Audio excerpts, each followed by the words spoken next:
bakal calon presiden mencoba mencari isu lalu diungkapkan ke publik agar mungkin dia punya diferensiasi atau dianggap punya gagasan. Tapi lagi-lagi memang data harus lengkap. Jangan bermain-main dengan data karena kalau salah dikoreksi itu menjadi pukulan balik buat orang yang bicara itu ya. Dan saya kira apalagi perlu banyak hal lagi yang harus diungkap ya untuk membuat Anies ya agar sesuai dengan citra yang mereka bangun sebagai calon presiden pembawa perubahan dan perbaikan gitu ya.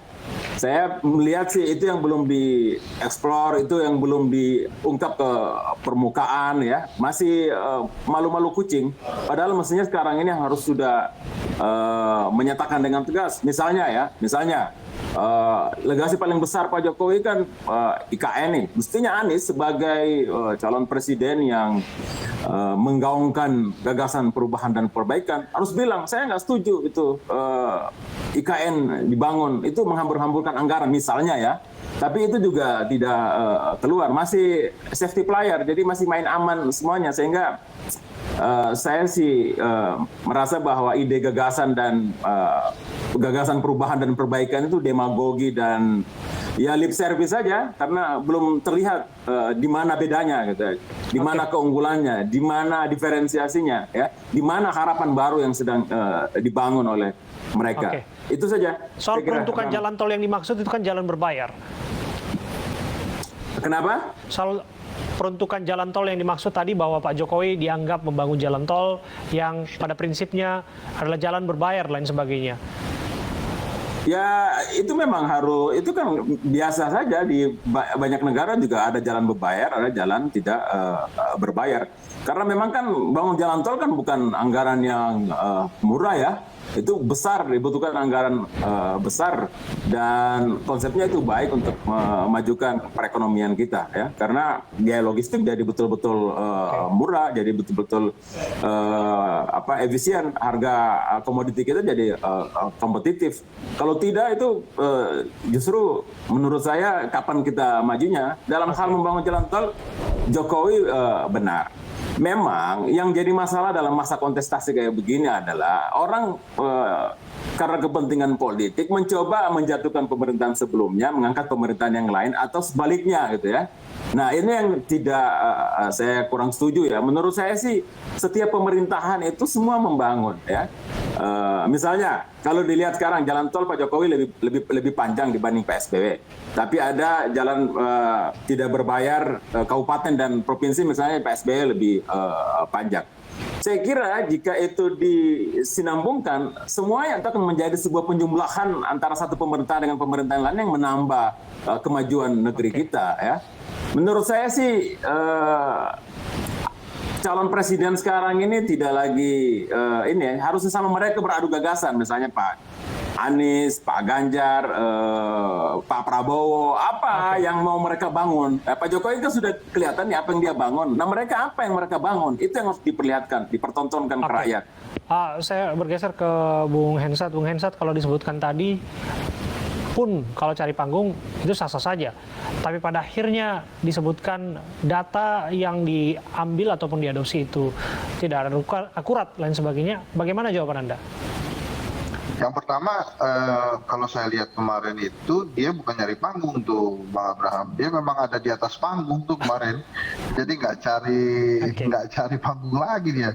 Nah kemudian yang dia bacakan itu kan data yang disampaikan oleh salah satu media nasional. Jadi Pak SBY itu membangun jalan 144.820-an kilometer, sementara Pak Jokowi hanya 30.613 km. Jadi itu data yang dipilih. Jadi yang dipilih dibacakan oleh Anies kemarin itu adalah penggabungan jumlah panjang jalan nasional plus jalan provinsi plus jalan kabupaten kota. Kenapa yang dibacakan itu kalau saya tidak salah dia memulai pembicaraan dari pesan kunci keadilan sosial dan kesetaraan. Jadi maksudnya bila pembangunan infrastruktur yang memakan biaya hingga 2.700-an triliun itu digunakan untuk pembangunan yang gratis, yang artinya bisa dimanfaatkan oleh semua pihak, dimanfaatkan oleh seluruh rakyat, itu lebih berkeadilan sosial dan setara. Jadi kemarin itu perbincangannya ada di sana. Jadi memang yang dia sebutkan adalah jumlah jalan nasional plus jalan provinsi plus jalan kabupaten kota. Jadi dia tidak bicara tentang jalan desa karena memang di zaman Pak SBY belum ada undang-undang desa. Nah kalau jalan tol, jalan berbayar memang Pak Jokowi membangun itu lebih banyak ya. Bung Henry Satrio. Iya, Frame sampai di sana, Bung Henry. Jokowi Mohon maaf. itu lebih ke investornya yang sejahtera, mungkin begitu Pak. Apakah kemudian dengan mengkritik jalan ini, Anies Baswedan ingin menegaskan bahwa dirinya adalah betul-betul antitesa dari Presiden Jokowi dan pembangunannya saat ini?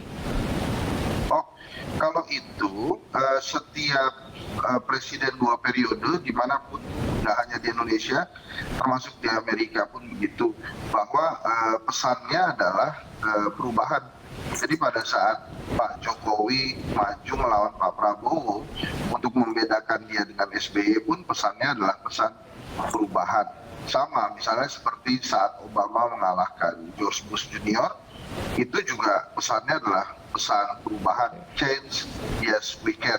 Bahkan Trump pada saat mengalahkan Hillary Clinton yang di-endorse oleh Obama pun pesan komunikasinya adalah perubahan. Jadi memang perubahan ini adalah keniscayaan yang ditunggu oleh masyarakat dimanapun di seluruh dunia, bahwa memang ritual 10 tahunan pergantian pemimpin ini bukan tentang keberlanjutan, tapi juga tentang tentang perubahan. Karena kalau berlanjut terus, inti dari demokrasi tidak ada, jadi bentuknya seperti monarki kerajaan aja, harus dilanjutkan.